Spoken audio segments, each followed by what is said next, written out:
दोस्तों, made in India के तहत अब भारत की एयर डिफेंस अपने Su-30 MKI फाइटर जेट्स को अपग्रेड करने जा रही है, जिसमें उन्होंने लगभग 12 से ज्यादा फाइटर जेट्स में भारत में बने रडार सिस्टम और मिसाइलों को लगाने का दावा किया है। यानी कि इंडियन एयर फोर्स ने हिंदुस्तान एरोनॉटिक्स लिमिटेड HAL को 12 नए सुकोई Su-30 MKI फाइटर जेट्स देने को कहा है, जिसमें कई तरह के भौगोलिक, मौसम और अन्य जरूरतों के हिसाब से बदलाव किया जा सकता है। और यह अब उन सभी विमानों की जगह लेने वाले हैं जो कि बीते कुछ सालों में हादसों का शिकार हो गए थे। और अगर आगे बात करें सुकोई Su-30 MKI फाइटर जेट की, तो यह एक मल्टी रोल कॉम्बैक्ट एयरक्राफ्ट है जो कि हवा से जमीन और हवा से हवा में एक साथ युद्ध लड़ सकता है। और इसी के साथ ये तेज और धीमी गति से चलते हुए हवा में कलाबाजी भी कर सकता है, जो कि जरूरत पड़ने पर दुश्मनों पर हमला भी कर सकता है।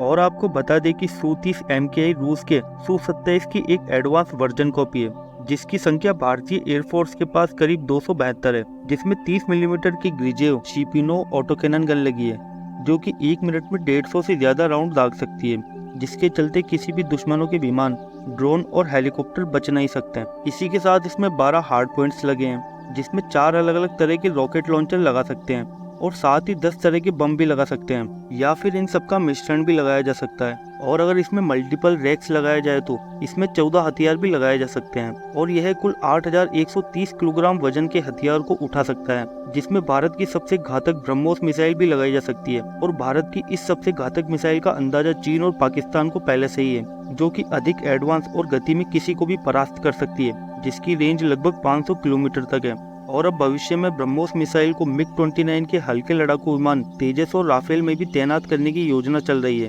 वहीं इसके अलावा पनडुब्बियों में लगाने के लिए ब्रह्मोस के नए वेरिएंट का भी निर्माण जारी है।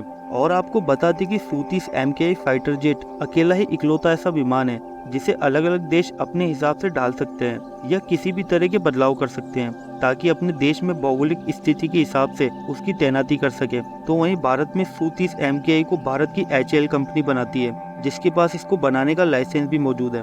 वहीं बात करें Su-30 MKI की, तो इसकी लंबाई 12 फीट है और वहीं इसके विंग स्पैन 48.3 फीट के हैं, जिसकी ऊंचाई 20.10 फीट है, जिसका कुल वजन 18,400 किलोग्राम का है। और इसमें लियूल का F31 FP after burning turbofan engine लगे हैं, जिसके कारण इन विमानों को 130 किलो यूनिट की ताकत चलने में मिलती है, जो कि 2120 किलोमीटर प्रति घंटे की गति से उड़ सकता है, जबकि इसकी रेंज 3000 किलोमीटर तक है। और अगर इसको बीच रास्ते में ईंधन प्राप्त हो जाए तो यह 8000 किलोमीटर तक जा सकता है, जो कि 57,000 फीट की ऊंचाई तक आसानी से जा सकता है। दोस्तों, यह तो बात हो गई हमारे पहले अपडेट की। चलिए आगे बात करते हैं हमारे दूसरे अपडेट की। तो यह उत्तर कोरिया की ओर से आ रहा है, जिसने हाल ही में अंतरिक्ष में अपना एक जासूसी सैटेलाइट भेजा है, जिसके चलते अमेरिका सहित अब पूरी दुनिया की टेंशनें बढ़ गई है। दरअसल इससे पहले भी उत्तर कोरिया ने 2 बार सैटेलाइट लॉन्च की थी, परंतु इस बार उसे सफलता प्राप्त हो गई है। और इसी के साथ अब दुनिया के सबसे रहस्यमयी देश के पास अंतरिक्ष से निगरानी और जासूसी करने की सुविधा हो गई है। लेकिन इस लॉन्चिंग के बाद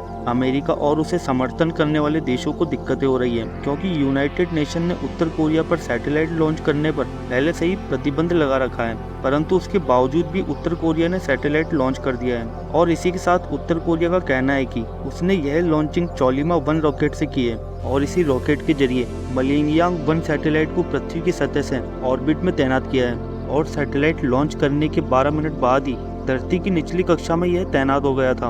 और अब उत्तर कोरिया की space agency national aerospace technology administration का कहना है कि यह सैटेलाइट कोरिया के लिए जरूरी और कानूनी रूप से सही है। और इस जासूसी सैटेलाइट की वजह से अब उत्तर कोरिया दुश्मनों के मिलिट्री मूवमेंट पर नजर रख पाएगा, जबकि इस लॉन्चिंग के समय उत्तर कोरिया के शासक किम जोंग भी मौजूद थे। और इतना ही नहीं, खबर यह भी आ रही है कि उत्तर कोरिया रूस को पारंपरिक हथियारों का जखीरा भी दे रहा है, जिसके कारण रूस उन्हें यूक्रेन में आसानी से इस्तेमाल कर रहा है। दोस्तों, इसी के साथ विदा लेते हैं। वीडियो अगर अच्छे लगे तो लाइक और चैनल को सब्सक्राइब जरूर कर देना। धन्यवाद।